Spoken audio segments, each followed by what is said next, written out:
किसी इंसान के लिए ये कितना अजीब हो सकता है जब वो अंतरिक्ष में किसी अनजान जीव से मिलता है। ऐसा जीव जो इंसानी फितरत को समझता हो, इस ब्रह्मांड में भटकता हुआ एक जीव जिसने आकाश गंगाओं को, समय को पार किया हो सुकून की तलाश में, और उसे मिल जाता है दुनिया का सबसे तन्हा इंसान।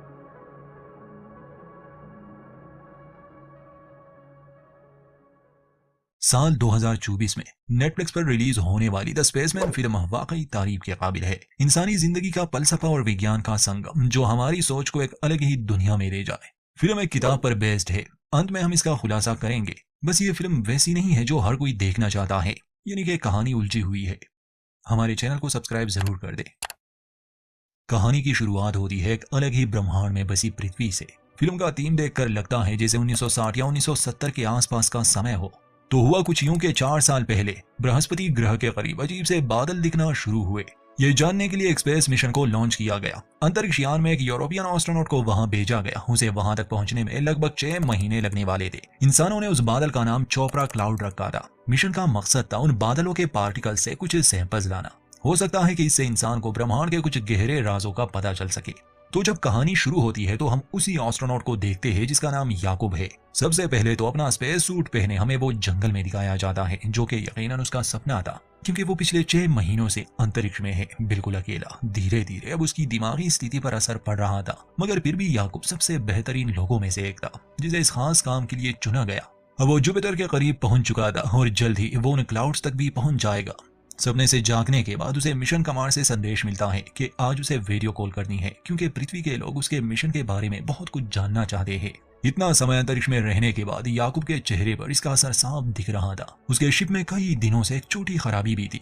वो था बाथरूम का सिस्टम। अक्सर वो खुद से ही ऑन हो जाता, जिस वजह से याकूब की नींद पर असर पड़ता और ये शोर उसे काफी परेशान करता रहता। खैर, याकूब जब ब्रॉडकास्ट के लिए बैठ जाता है, बहुत से लोग उससे सवाल पूछते हैं, मगर उस पर जो गहरा असर हुआ वो एक छोटी बच्ची के सवाल से, जब वो पूछती है कि आपको कैसा लगता है ये सोचकर कि आप दुनिया के सबसे तन्हा इंसान हो। याकूब थोड़ा रुकता है, फिर जवाब देता है कि मैं अकेला नहीं हूँ। माना मैं 50 करोड़ किलोमीटर दूर आ गया हूँ, मगर ये सब मैं अपने देश के लिए कर रहा हूँ। मुझे इस पर नाज है और हर दिन मैं अपनी पत्नी लिंका से बात करता रहता हूँ, तो मैं दुनिया का अकेला इंसान नहीं हूँ।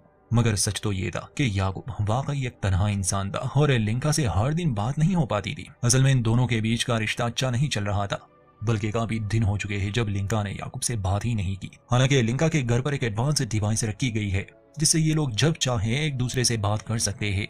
याकूब कमांड स्टेशन में सिर्फ एक ही इंसान से संपर्क में रहता था। उसका नाम पीटर था। याकूब उसे ही मिशन के बारे में बताता और पृथ्वी से पीटर उसे आगे की बातें समझाता। तो इस बार जब याकूब पीटर से बात कर रहा था, वो उसे कहता है कि टॉयलेट की खराबी मुझे परेशान कर रही है। क्या तुम किसी से कह दोगे था कि मैं इसे ठीक करूं? और मुझे लिंका की कोई खबर नहीं आई। क्या तुम उस तक मेरी खबर पहुंचाओगे कि वो मुझे कॉल करे? वहां पृथ्वी पर दिखाया जाता है कि लिंका ने अपनी पति यानी याकूब के लिए एक संदेश रिकॉर्ड किया है, जिसमें वो याकूब को छोड़ने की बात कर रही थी और वो काफी दुखी थी। ये संदेश डायरेक्ट याकूब को नहीं मिलते, कमांड स्टेशन इसे चेक करने के बाद ही भेजता था। ये संदेश देखकर उन्हें चिंता होने लगी, क्योंकि याकूब पहले से ही काफी थका हुआ है। उसकी दिमागी हालत भी अब ठीक नहीं लग रही। मिशन पूरा होने में बस कुछ ही समय है। अगर वो ये बुरी खबर सुनेगा तो मिशन खतरे में पड़ जाएगा। इसलिए डायरेक्टर ये संदेश ना भेजने की सलाह देती है। वहाँ याकूब को सोने में दिक्कत होती थी, इसलिए हर रात वो नशे की दवा लेता था। एक रात वो अचानक नींद से जागा तो उसे अपने चेहरे में कुछ महसूस हुआ। आईने में देखने पर उसे ये डरावना मंजर देखना पड़ा कि उसके मुंह से एक बड़ी सी मकड़ी बाहर आने की कोशिश कर रही है। यकीनन ये भी उसका एक बुरा सपना ही था, मगर उसके लिए अब हालात बदलने वाले थे। अगले दिन उसे पीटर के अलावा किसी और की ट्रांसमिशन भी मिलती है, एक आवाज जो मदद मांग रही थी। इस पर याकूब को शक होने लगा। पीटर से इस बारे में पूछता है। वो बताता है कि यहाँ तो सब ठीक लग रहा है। क्या वो कोरियन भाषा में बोल रहा था? याकूब जवाब देता है कि नहीं। भला वो कोरियन में क्यों बोलेगा? पीटर समझाता है कि असल में साउथ कोरियन के वहां पहुंचने की खबर मिली है, इसलिए याकूब को पहले ही उन चोपड़ा क्लाउड्स के सैंपल लेने होंगे। अगली रात याकूब की नींद शोर की वजह से खुल गई। वो चेक करने गया तो कुछ सामान बिखरा पड़ा था। टॉयलेट का वो पाइप अब भी आवाज कर रहा था। जैसे ही याकूब उसे बंद करने के लिए दरवाजा खोलता है, सामने उसे एक विशाल मकड़ी नजर आई। विश्वास करना मुश्किल था, और इससे भी अजीब ये था कि वो मकड़ी बात कर रही थी। याकूब एकदम से घबरा जाता है। खुद को एयरलॉक में बंद करके पीटर से कहता है कि तुरंत ही शिप को कंटेमिनेट करो। पीटर बताता है कि सेंसर पर तो हमें कोई रीडिंग नहीं मिल रही। याकूब कहता है कि वहां पहुंचने से पहले ये करना जरूरी है पीटर। हालांकि याकूब बहुत घबराया हुआ था, मगर वो इस बारे में पीटर को नहीं बताता क्योंकि ये सब उसका वहम भी तो हो सकता है। वो एलियन जीव याकूब से कह रहा था कि तुम्हें मुझसे डरने की जरूरत नहीं है पतले इंसान, मैं तुम्हें कोई नुकसान नहीं पहुंचाऊंगा। खैर, शिप को कंटेमिनेट किया जाता है। बाहर निकलने पर याकूब को लगा शायद वो एलियन जीव जा चुका होगा, मगर ताज्जुब की बात थी कि वो वहीं पर था। कहता है कि फिक्र मत करो पतले इंसान, पृथ्वी की दवा से मुझ पर कोई असर नहीं हुआ। पीटर को याकूब की फिक्र थी। वो बार बार पूछ रहा था कि वहां क्या चल रहा है, मगर याकूब सच छुपाने में अच्छा था। याकूब उस एलियन जीव से पूछता है कि क्या तुम असली हो, तो वो जीव जवाब देता है कि हाँ, जितना कि तुम हो। याकूब उसे छूने की कोशिश करता है, जिस पर वो जीव कहता है कि तुम्हें ऐसा नहीं करना चाहिए, हमारे कबीले में शरीर को नापाक नहीं करते।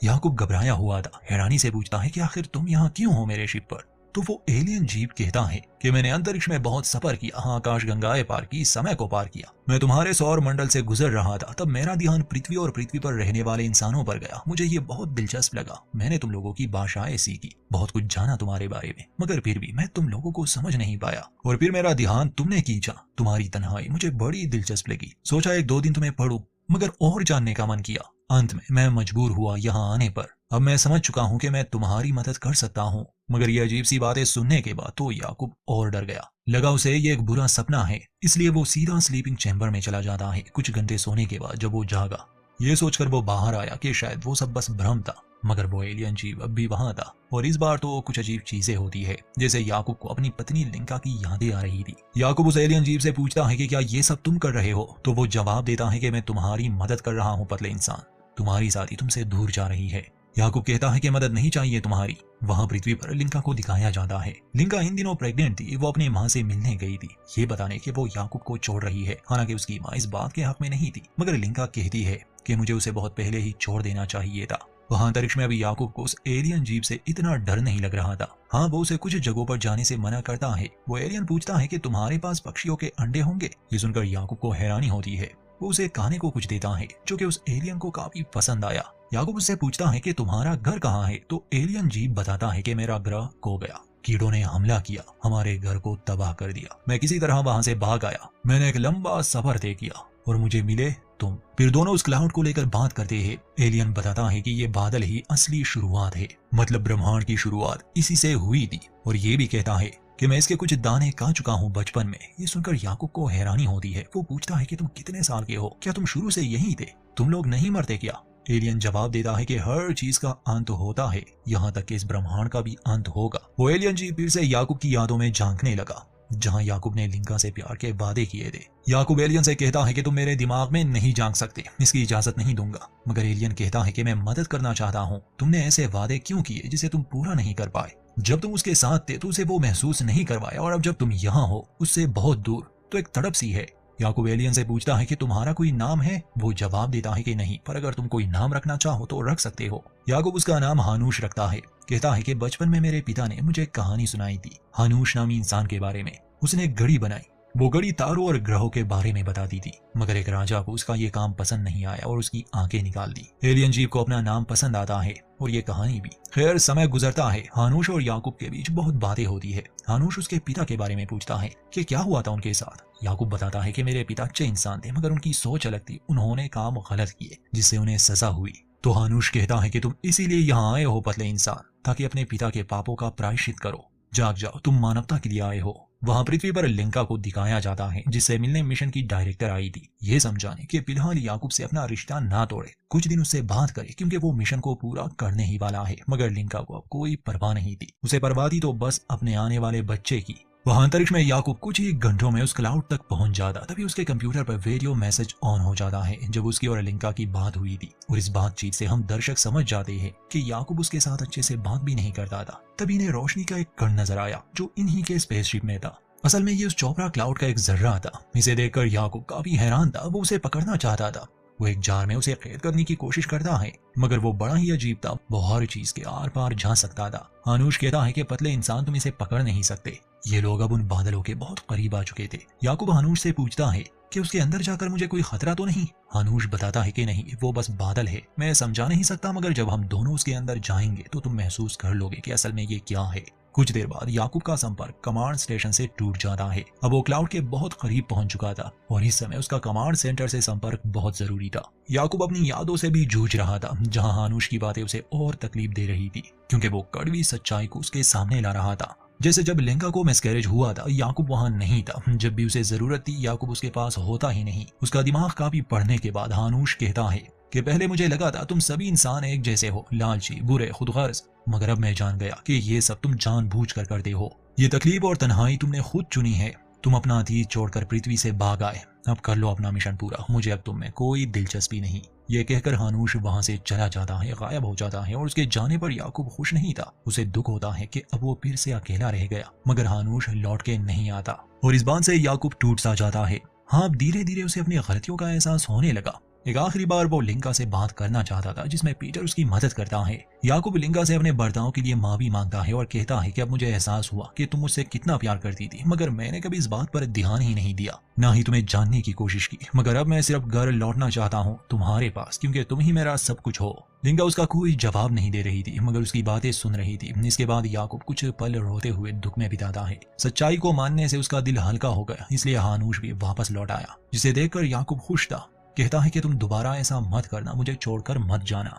हानूश कहता है कि मैं जानता था तुम्हारी तरह मैं भी ये अकेले नहीं कर सकता। हम दोनों को मिलकर उन बादलों में जाना होगा। मगर मैंने तुमसे एक बात सच नहीं कही थी। हानूश को कुछ हो रहा था, वो कमजोर लग रहा था। याकूब वजह पूछता है तो हानूश बताता है कि उन कीड़ों ने हमारे ग्रह पर हमला किया, हमारी जाति को खत्म किया, मगर मुझसे देर हो गई। असल में वो कीड़े मेरे अंदर है, जो मुझे अंदर से कमजोर कर रहे हैं, खा रहे हैं। अब मैं खत्म होने वाला हूँ। ये सुनकर याकूब को बहुत दुख होता है। वो हानूश को गले से लगाता है और फिर कुछ घंटों में इनका ये स्पेसशिप उस क्लाउड में दाखिल हो गया। समय था सैंपल लेने का। पृथ्वी पर भी सभी इस पल का इंतजार कर रहे थे। समस्या ये थी कि काफी कैमरास खराब हो चुके थे, इसलिए कोई भी इन्हें देख नहीं पाता। जैसे ही इनका स्पेसशिप क्लाउड में प्रवेश करता है, सिस्टम फेल होने लगा और हानूश भी स्पेसशिप से बाहर चला गया। कमांड स्टेशन से याकूब को आदेश मिलते हैं कि वो शिप को वहां से निकाले, मगर याकूब को हानूश की फिक्र थी, इसलिए स्पेस सूट पहनकर वो उसे लेने बाहर गया। मगर अब हानूश कमजोर हो चुका था। खैर, वो उसकी तरफ बढ़ता है, उसे पकड़ लेता है, जिस पर हानूश उसकी तारीफ करता है कि तुम मेरे लिए बाहर आए। जैसे ही ये दोनों उन बादलों में चले गए, अजीब अजीब सी चीजें और दृश्य इन्हें दिखना शुरू हुई। हानूश याकूब से कहता है कि यही सब कुछ है। शायद उसका मतलब कि ब्रह्मांड इसी से बना है, क्योंकि यहाँ भविष्य, अतीत और वर्तमान था। इतना अद्भुत नजारा देखकर याकूब कहता है कि मैं हमेशा से गलत था, मगर अब मैं समझ चुका हूँ। उसे लगा वो भी खत्म होने वाला है, मगर हानूश कहता है कि नहीं, तुम्हारे लिए अभी भी उम्मीद है। मगर खुद हानूश को वो कीड़े खा लेते हैं और वो खत्म हो जाता है। याकूब बस ये देख रहा था। अपने दोस्त को बचाने के लिए वो कुछ नहीं कर पाया। दूर से कोरियन का अंतरिक्ष यान इस ओर आ रहा था और खुद याकूब का स्पेसशिप उस क्लाउड में कहीं खो गया। याकूब को बचा लिया जाता है उस कोरियन शिप द्वारा। पृथ्वी पर सबको लगा कि शायद वो मर गया था, मगर कुछ हफ्ते बाद ये खबर सुनकर के वो जिंदा है, सबसे ज्यादा खुशी लिंका को होती है। सब कुछ पीछे छोड़कर अब याकूब को बस अपनी पत्नी की फिक्र थी। वो उससे बात करता है, वो पहली मुलाकात याद करवाता है, एक अच्छा साथी बनने का वादा करता है और एक हैप्पी एंडिंग के साथ इस फिल्म का अंत।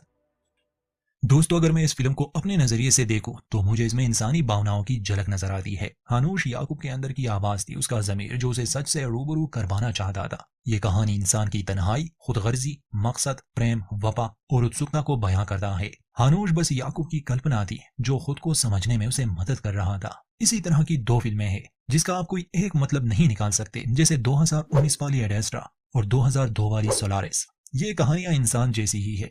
आप चाहकर भी इसे समझ नहीं पाओगे, जिस तरह लोग इंसान को नहीं समझ पाते।